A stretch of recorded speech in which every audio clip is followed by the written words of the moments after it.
Hey folks, and welcome to today's stream. Thank you for joining me. Be sure to hit that like button, hit that subscribe button if you are enjoying this content. And also please make sure that you are using the comments box today either to ask me some questions or to leave some feedback about what we're actually talking about today. Now, for those of you that are tuning in that are not familiar with me, my name is Sarah Lean. I am a Senior Solutions Architect at Octopus Deploy these days. I joined Octopus about 6 or 7 weeks ago, and I'm an ex-Microsoft Cloud advocate. Now, as you might be able to tell from the accent, I am Scottish and I am based in Scotland, just outside Glasgow. And my focus and my attention over the last 15 years has been in the IT industry. I have been focusing mostly on server operations, server administration, desktop engineering. And over the last few years, I have been focusing on cloud technologies and focusing on how to help people understand how to use those cloud technologies and also to get the best out of them. So yeah, I'm hoping this evening to share some thoughts around Microsoft certifications. It's a question I get asked often and quite a lot. And one of the main questions I get is it actually worth getting certified? Is it worth going through the pain and hassle and expense of sitting a Microsoft exam and getting that certification? So I want to cover that off this evening, and I'm also going to be talking you through some of the Azure exam numbers, trying to explain some of the numberings, the different paths you can take, and also answering another common question that I get asked, and that is, how do I become an Azure architect? So yeah, that's what we're going to be covering this evening, whether it's worth getting an Azure certification, explaining some of the numbering that goes around Microsoft exam numbers, and also talking about how to become an Azure architect, in my opinion. So yeah, feel free to leave some comments, some questions, and we will get to them later on as well. So the first question, is it worth getting a Microsoft certification? And the short answer is yes, to be quite honest. I think it is massively worth getting a Microsoft certification and actually looking at getting those exams. And that's for a number of reasons, to be honest. One of the very first reasons is that you're actually showcasing your skills. Now, I know we all say that an exam tests you in one way, that shows your skills and how to pass that exam. But actually, it can help you learn some new skills and actually prove to potentially new employers or your existing employer that you know exactly what you're talking about. For years, I had tons of experience in Windows 7. I had a good exposure to some Windows Server technologies as well. But I had nothing on paper that actually proved that, other than me saying I knew how to do Windows 7, I knew how to look after it, I knew how to support it. And once I actually started getting certified in those, that's when my career started to really open up. People actually saw that as an advantage on my CV. And actually, to my existing employer who supported me on that certification journey, it actually helped me get a promotion because I was showing that not only did I have the skills around those technologies, I was willing to put myself to the test and actually learn those to get that certification as well. So they are massively advantageous from that career point of view.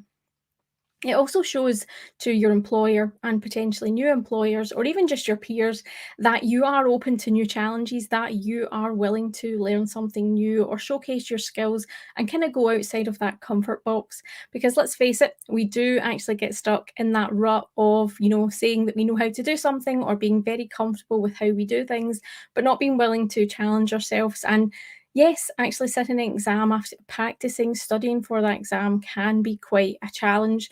So you going through that process shows that you are willing and open to those new challenges and taking responsibility for your own career development or own learning path as well. The other reason that it's really good to go on these certification paths and learning and studying for these exams is because it actually showcases how to do things in a different way, or actually show you how different features are there as well. And I remember actually studying for the Windows Server, I think it was 2003 or 2008, sorry, certification, that big MCSE, that Microsoft certified, can't remember, server expert, I think that's what it was called, certification, which was about 3 or 4 exams, if not more. I actually learned a ton about features that I had never even used with inside Windows Server. I thought I knew it all. I was young. I thought I knew it all. But when I actually started learning about those to pass the exam and studying some of the course material, I found I didn't know half the features that were inside Windows Server. So that really helped me figure out how to actually solve some challenges inside our business. And after going through those certifications, after going through some of that coursework, I was able to offer up new approaches, different ways and different features that we already have access to because we'd bought that Windows Server license, and then actually implement them to the business's advantages. So yeah, there are different reasons to try and do those certifications. The other one is that if you're in a managed service provider, I worked for a lot of managed service providers in my career, actually having Microsoft certifications in your, as part of you coming to that company actually helps them. If they're looking to become, say, a Microsoft Gold partner, a Microsoft Silver partner, or Bronze, I think there is at levels as well, you having those certifications actually helps them get those accreditations, which can lead to extra business opportunities from them and open up more doors to working directly with Microsoft and getting more, work from customers. Each certification, so each like Microsoft Gold partner, Silver partner, have to have a certain level of people that are certified in certain technologies, whether that be SQL technologies, whether it be Exchange, whether it be Azure nowadays, or Office 365. They have to have so many people to be able to get that accreditation. So you joining that company or you having that skill and that certification in your locker room can actually be very advantageous in that managed service provider world as well. And often you can be incentivized to actually achieve them. So I remember back when I worked for a managed service provider, they were heading to certain gold certifications and wanted to be a gold partner. We were actually incentivized. So they said, if you get this certain exam before this date, before the renewal date, they would actually give us, I think it was £200 each. First come, first serve. So if you got that exam first and helped them get that gold certification, then you were actually rewarded from it. So there can be advantageous, benefits to you actually investing in there and helping maybe potentially getting an extra bonus from your employer. And I'm just having a look here at the live stream comments, and welcome to this evening's stream, Andrew. Nice to see you. I'm just going to read your comment here, Andrew. It's hard to focus on which path to take sometimes for certification. Yes, I definitely want to talk about how to actually think about picking a certification. That's actually going to be in another live stream on the 21st of December. So definitely tune in there where I'll be talking more about how to pick the actual right path for you and focus on all of that. Also, yes, some companies don't invest in their staff, and that can be really hard, but the really good ones do. And you're right. If you find an employer that is willing to pay for your certifications, is maybe allowing you to actually get some time during your office days. So say even just half a day a week or half a day a month even can actually make a massive difference to you studying, then yeah, you're definitely on the right path to having a good employer as well.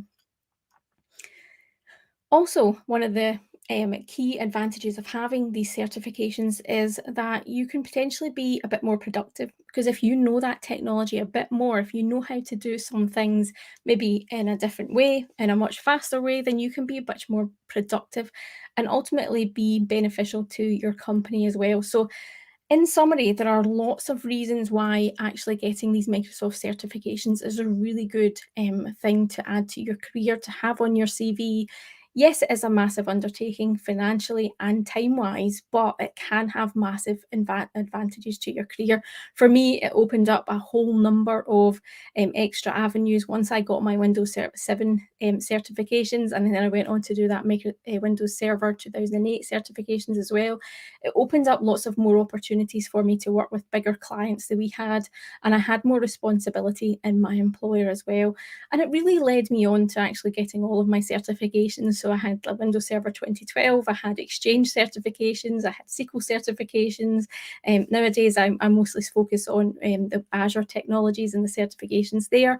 But I had a massive array of certifications in my locker room, and they've helped me massively in my career and just shown people how willing I am to learn something new and try something new as well. So if we think about those Microsoft certifications now, there are tons of them. As I said, my focus is around the Azure certifications, and I want to try and take you through some of that information. So let's flick over to my slides. Now, when we think about some of the certification paths, there are areas that they focus on. I'm focusing on the Azure ones, and the first path I want to talk to you about is the data path inside those Azure certifications. Now, when you look and research some of these Azure certifications, there's lots of different numbers that you'll be approached by with all these different exams. And like Andrew was asking and saying, it can be hard to try and focus on which ones that you want to achieve or which ones you should be focusing on.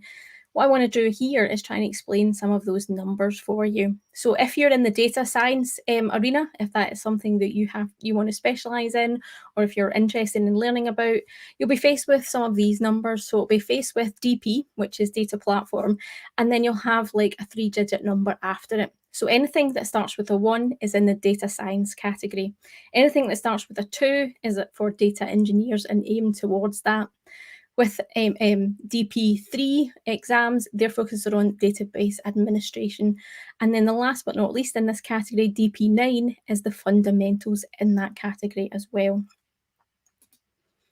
Now, we also have some exams around the artificial intelligence region, and those are prefaced with AI, so artificial intelligence.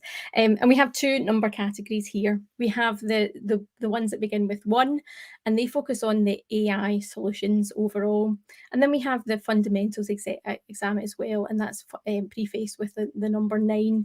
You'll actually find that all the fundamentals exams are prefaced with a number 9. So no matter what those letters are at the start of an exam number, then anything that's prefaced 9 and 900, is actually the fundamentals exams, and they're actually really worthwhile going through, even if you're not interested in, say, artificial intelligence or the data platform, but you want to have enough understanding to be able to have conversations with colleagues or understand what they're all talking about at the coffee table.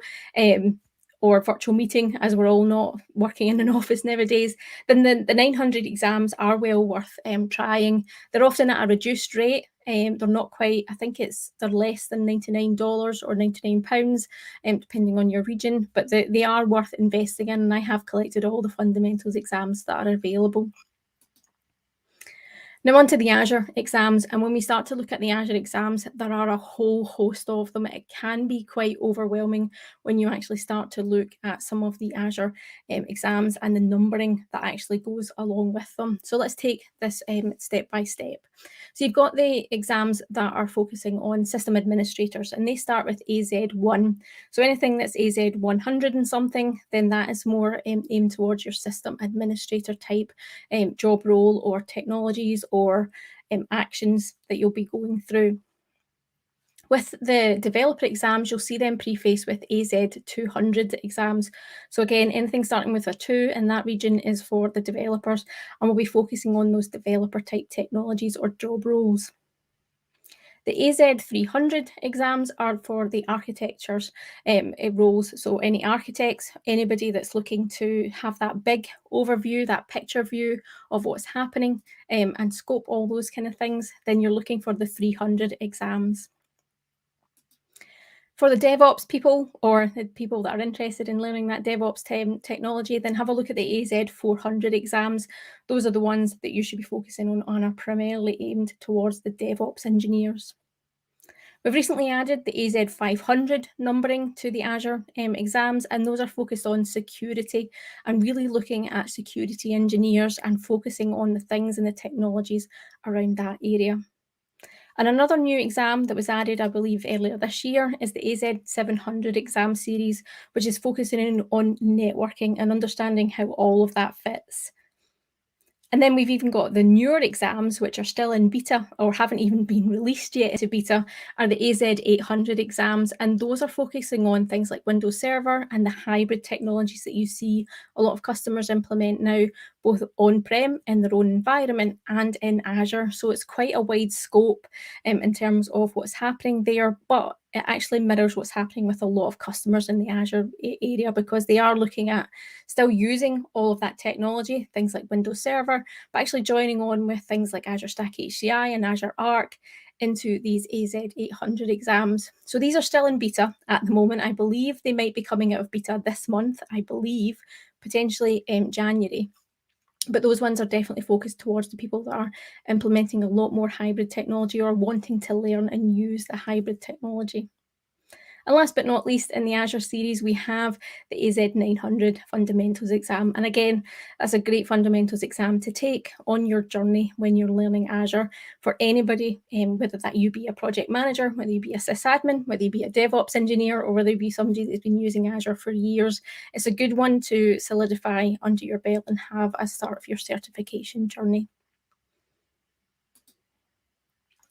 Now, as I said at the start of the show, lots of people ask me about becoming an Azure architect and what they have to do to actually be certified in that area.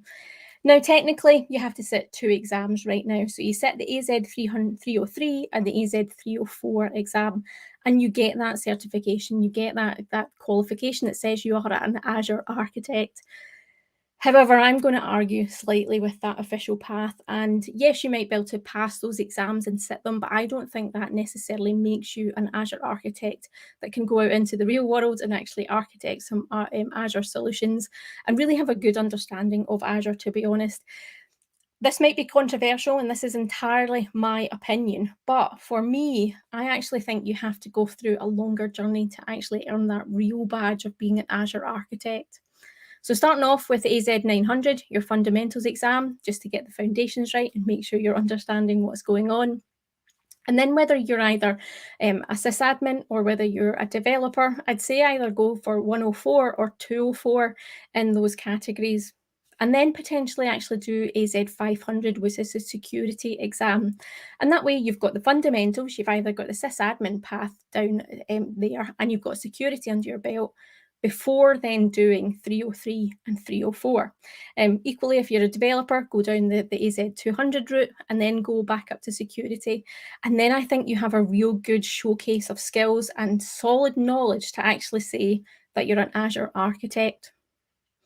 Now, this is changing, and this is the path that I would recommend you take to become an Azure architect before the 31st of March 2022, because the exam numbers are all changing and Microsoft are retiring 303 and 304. So if you're maybe midway through studying for 303 or 304, then please do actually have a look at continuing to do them. But bear in mind that they will actually be retiring on the 31st of March. So you can't sit them after the 31st of March, but if you gain them before then, you have that qualification and you're on that path.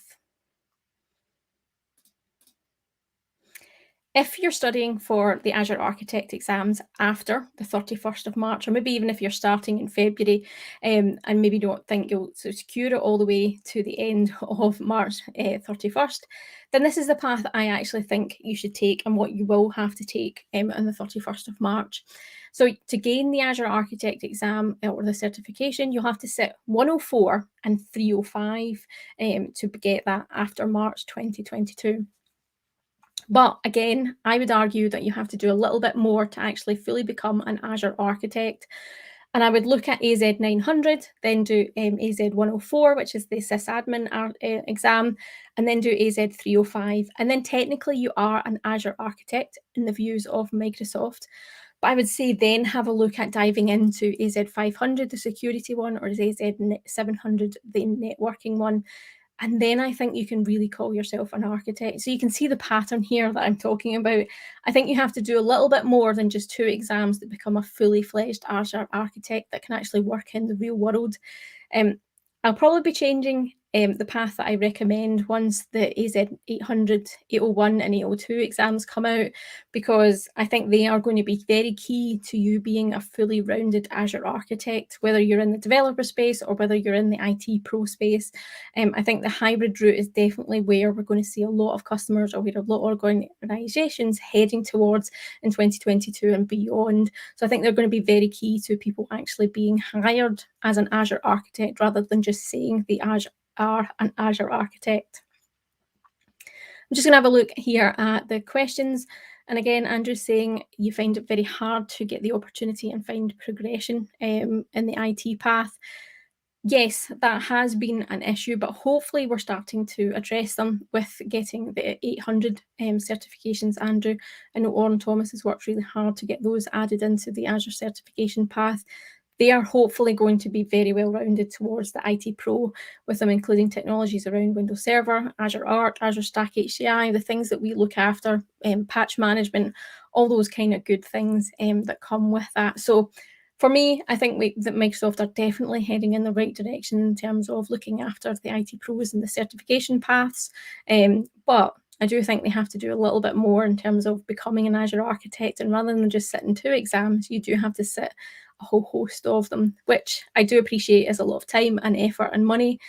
But if you really are truly about becoming an Azure architect, then you have to do more than 2 certifications for me. And I think if you go beyond those 2 exams and have a whole host of them, if you have security specialisms, if you have networking specialism, if you have hybrid specialisms in there as well, then you are really showing to employers and future employers how serious you are about the Azure technologies and the Azure space, and how much you have actually got that knowledge. Because I've seen far too many people out there in the real world who have very little experience in Azure, telling customers or telling people what to do in the Azure space and getting it massively wrong because they're just bluffing, to be honest. So if you're really wanting to be a true Azure architect, I think you do have to not only spend time in the certification world, but spend time in the hands-on real world, learning about it, breaking things, using them, trying it out as well. So yeah, hopefully this has been helpful. We've covered off why I think it's important to get Microsoft certified. Ultimately, it shows employers that you can learn new skills and you are building on your existing skills and adding to them. It can also help benefit your career path, show people that, again, that you have those the capability of learning something, of challenging yourself and adding to your knowledge. Hopefully I've explained some of the Azure numbering around exams, because it can be quite daunting, to be honest. Explained how to potentially become an Azure architect in my view, going through a lot of tough exams and actually earning your stripes. Now, there are other aspects to the exam certifications, and that's what I want to talk to you about in my next live stream on the 21st of December. I'm actually going to be talking about how to book an exam, how to pick an exam that you should start with, how to understand how to book an exam, how to sit those exams at home, and also how you should start to actually study for those exams. So lots going to be covered in the next live stream. So that's going to be on the 21st of December. I know it's getting very close to Christmas for those of us that celebrate Christmas, but hopefully it will help you on that path. And I know a lot of people spend a lot of time during the Christmas holidays or their time off between Christmas and New Year studying and adding to their skill set. So hopefully that live stream will be just in time for you. Again, if you've enjoyed this content, if you've enjoyed my channel, please do like it, hit that subscribe button so you get notifications of my future videos. And yeah, hopefully I will see you in my next video, folks.